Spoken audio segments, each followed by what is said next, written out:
నమస్కారం అండి. నా పేరు doctor Sunil Reddy, consultant neuro psychiatrist and sexologist at treatment range hospital KBHB Hyderabad.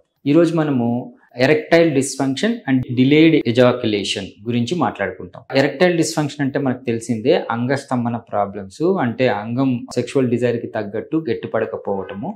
And delayed ejaculation అంటే లైక్ యూజువలీ ఎరెక్షన్ అయిన తర్వాత కాయిటస్ లో అంగానికి రాపిడి గురి చేసినప్పుడు ఈ ఏదైతే ఈ సెమెన్ శుక్రకణాలు ఉండే ఆ సెమెన్ బయట వస్తుందో దాన్ని ఎజాక్యులేషన్ అంటాము.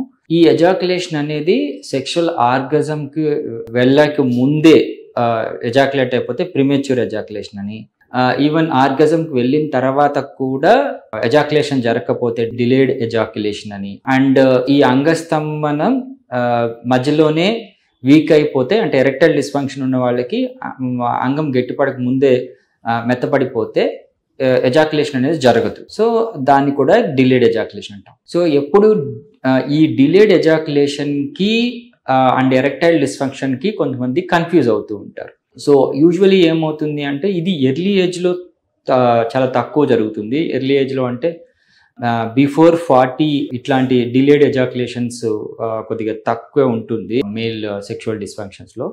సో అబవ్ 40 తర్వాత వాళ్ళు తీసుకునే ఫిజికల్ ఇష్యూస్ అంటే కోమార్బిడ్ కండిషన్స్ అన్నాం కదా, దాన్ని బట్టి కానివ్వండి, వాళ్ళు తీసుకునే మెడికేషన్స్ వల్ల కానివ్వండి, ఫిజియోలాజికల్ ఇష్యూస్, సైకలాజికల్ ఇష్యూస్ వల్ల కానివ్వండి, వీళ్ళకి డిలే ఎజాక్యులేషన్ అనేది జరుగుతూ ఉంటుంది. సో దీంతో ఏమవుతుందంటే పురుషునికి డిజైర్ వచ్చినప్పుడు అంగం స్తంభిస్తుంది, వాళ్ళు సెక్షువల్ యాక్ట్లో కూడా పాల్గొంటారు. బట్ వాళ్ళు ఆర్గజం ఆ హైట్స్కి వెళ్ళిన తర్వాత అంటే సెక్షువల్ హ్యాపీనెస్కి వెళ్ళిన తర్వాత వీళ్ళకి ఎజాక్యులేట్ కాకముందే అంగస్తంభనం తగ్గిపోతుంది, అంటే మెత్తగా అయిపోతుంది. సో వీళ్ళు ఏమనుకుంటారు, ఎరెక్టైల్ డిస్ఫంక్షన్ అంటే నేను సాటిస్ఫై కాకముందే అంగస్తంభనం తగ్గిపోయింది కదా, దీన్ని ఎరెక్టైల్ డిస్ఫంక్షన్ అనుకుంటారు. సో కాకపోతే వీళ్ళకి ఏంటి అంటే సెక్స్ డ్రైవ్లో ఉన్నప్పుడు వీళ్ళకి ల్యాక్ ఆఫ్ ఎనర్జీ, సెక్షువల్ యాక్టివిటీలో పాల్గొనేటప్పుడు ల్యాక్ ఆఫ్ ఎనర్జీ వల్ల వీళ్ళకి డిలేడ్ ఎజాక్యులేషన్ వల్ల అంగం మెత్తబడిపోతుంది.